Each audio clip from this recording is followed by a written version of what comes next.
Vacation plans, long commute, weekend at the cabin.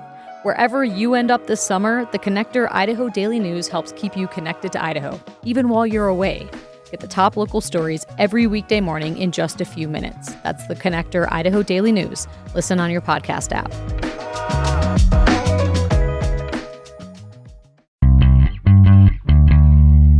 More Idaho Matters now from the studios of Boise State Public Radio News. I'm Gemma Gaudet.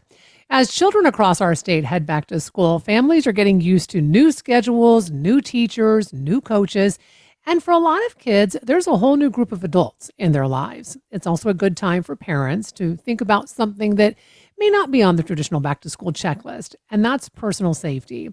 Now, experts say simple conversations about boundaries, trusted adults, and what to do when something doesn't feel right can go a long way toward keeping children safe. And for teachers and other school staff, the return to the classroom can provide an important opportunity to notice when a child might be struggling or they need help.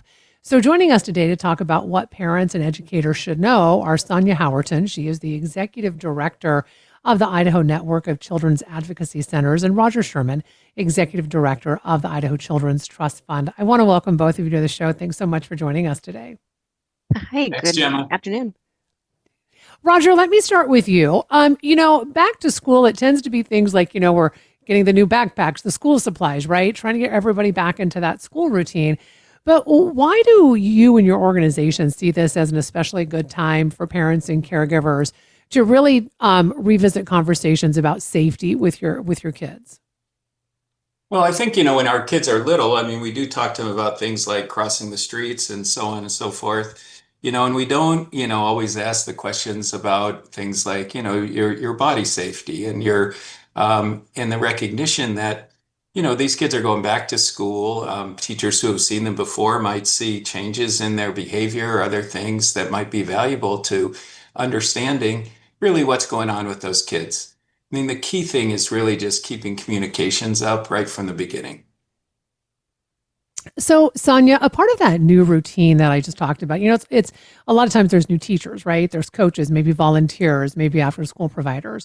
So what should parents and caregivers know, or what should they be asking, I guess, about the adults and the organizations that are spending a lot of time with their children?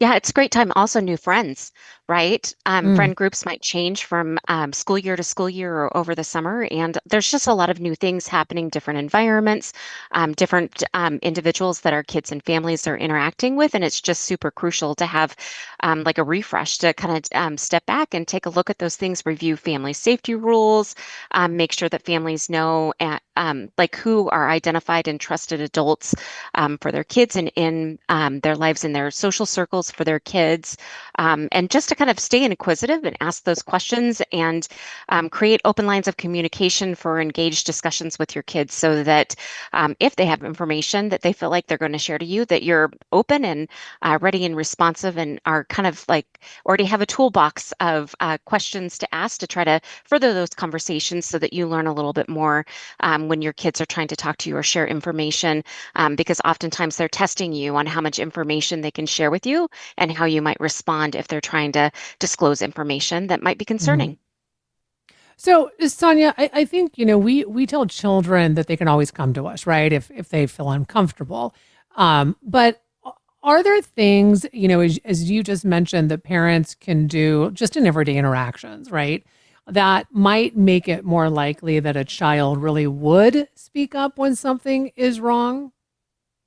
For sure. I think that the common thing is like simply asking like, how's your day? You're almost always going to get a response of fine. Or if you're having conversations with your kids that are getting quickly shut down by one one response answers or one word answers, is to stay inquisitive and to consider asking different questions that might potentially engage more open dialogue and conversations about asking things like, what was the best part of your day? Or what stands out to you about today? Who did you spend time with? And maybe is there anything different about today that you might want to share with me? I think one of the key things too, the term and phraseology that we love to use in my field and kind of my area is oftentimes just a simple prompt of saying, tell me about that, will definitely encourage a more conversation and more collaborative, sharing of information to kind of identify where there might be areas that they've shared a little nugget of information, and you're like, maybe I want to learn a little bit more about that. And Mm. so then you say, hey, tell me a little bit more about that. You said, such and such about today. Tell me a little bit more about that. And if they're ready and there's something there for them to share with you, it does create more of an open dialogue conversation for them to share more information. Roger, one of the recommendations for parents is to help their children identify trusted adults. Um, how do you do that in a meaningful way, right? Rather than simply telling your child, find an adult you can trust, because that's a big ask. Well, I think, yeah, right. And I don't think we should never put the responsibility on kids to protect themselves, really. We should act as the adults, particularly as parents, to be looking to those people who are trusted adults. So for us, I think we need to like spend more time, building the relationships with the coaches, with teachers, with, family, friends, and neighbors, so that we know, as best we can, that these are people who can be trusted, and we can tell our kids, these are the people who you should go to if there's anything that's bothering you and I'm not around, or if there's, um, or if it's an emergency situation and you need to find a trusted adult. So I really think the whole issue is really to put the responsibility on us as adults and us as Hmm. parents to really make that difference. And And Sonia, to oh, ask the sorry, go ahead. question. Yeah, go ahead. Sorry. Well, I was going to say, no. So I wanted to bring Sonia back into the conversation because you do a lot of training, Sonia, and I want to shift now to educators, if we could, because for some children who may be experience abuse or neglect, returning to school, for the first time in months, this might be when they are regularly around adults outside of the home once again. So are there changes that teachers and counselors and coaches should be paying attention to? Yes, I think, well, and even to kind of, piggyback off of what Roger was talking about is like once you've tried to rebuild and establish those new relationships, either with new teachers or new schools, is being inquisitive, ask a little bit more about policies.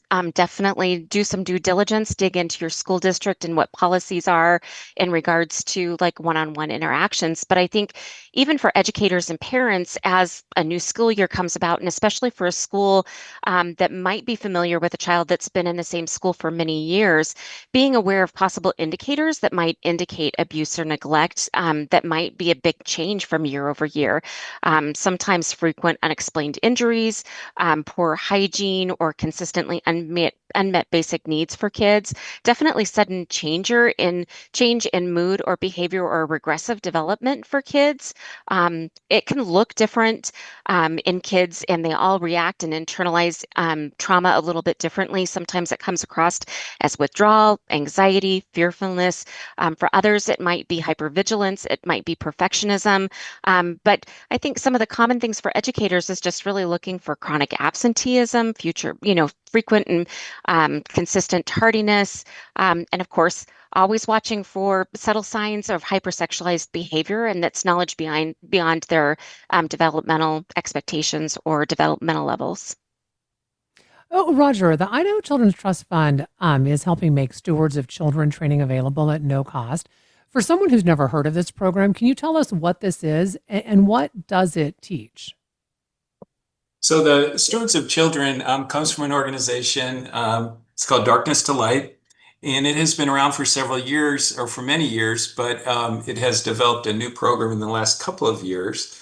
But it has stuck to certain steps. And so what we talk about is learn the facts. Understand what's going on, and recognize that it's unfortunately more prevalent than we would like to imagine, to understand some of the things around grooming, to minimize opportunities. So like, so that we're not, so that we, like Sonia mentioned about one-on-one interactions, to try to minimize those kinds of interactions where it's in a closed space. to talk about it. I mean, one of the things that really I think is the problem with child sexual abuse is we don't talk about it. We try to we it's really a silent epidemic because we don't talk about it, and we need to be open to doing that as adults. We need to Mm. recognize the signs, like Sonia said previously, the things that might show us that it could have happened, and then again, not to freak out, to react responsibly, to be if someone discloses, if your child discloses, or someone else, if you're a teacher and a child discloses to you, to really prepare yourself in such a way that you're ready to deal with that if it were to come to you. And that's the importance of training, right? Because if you've never thought about it before, obviously, immediately you're going to freak out. And you need to kind of get yourself in a place where you're ready to hear that disclosure. So those are the things that are taught, and they are really focused on both preventing, but then again, recognizing responsibly. Sonia, And that it's an Sonia, adult responsibility. That's the key. One of the key things is an adult responsibility to protect children from child sexual abuse. so with that said, Sonia, who should take training like this? I mean, is it primarily intended for professionals who work with children, or is this something that you'd encourage parents and other community members to take as well? It is a great training for both audiences. I think that it just encourages that inquisitive nature to kind of ask those questions, to be courageous, to get to know the different circumstances a little bit more. Also, just like Roger mentioned, to just kind of be aware what you might be looking for, and to kind of use that as an opportunity to then create those moments where you can be that positive influence for a child so they would trust you to disclose information to you. And just like what Roger said, to like the curriculum and a lot of the information that we talk about is staying calm and listening and being that trusted adult for kids. Kids disclose in stages, sometimes accidentally, sometimes just in small parts because they want to test how much information that they can share with you. And the 2.5 hour training for stewards of children, which we're extremely grateful for the sponsorship from Idaho Children's Trust Fund for. We host it every single month, but is a great opportunity to kind of, like Roger mentioned, prepare yourself for what that might look like if you ever come in contact either with those signs or that you happen to be that trusted adult that a child shares that information with. And Sonia, before I let you go, can you talk about some of these upcoming trainings? I believe you have an in-person one in September, the 24th. We do. So on our website at cacidaho.org, we've got listed, we're doing an in-person Stewards of Children training at the Ada County Victim Services Center in downtown Boise. And we're trying to alternate every other month. One month we'll do it in person. Some months we'll do it on Zoom.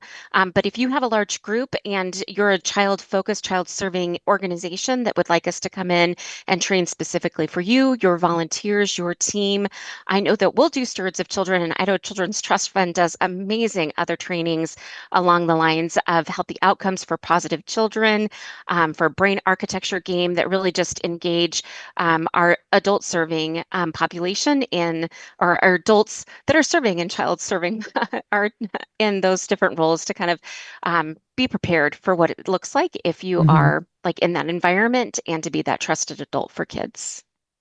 Well, I want to thank you both so much. Always appreciate when you reach out and come on and we can talk about these really important conversations about keeping children safe.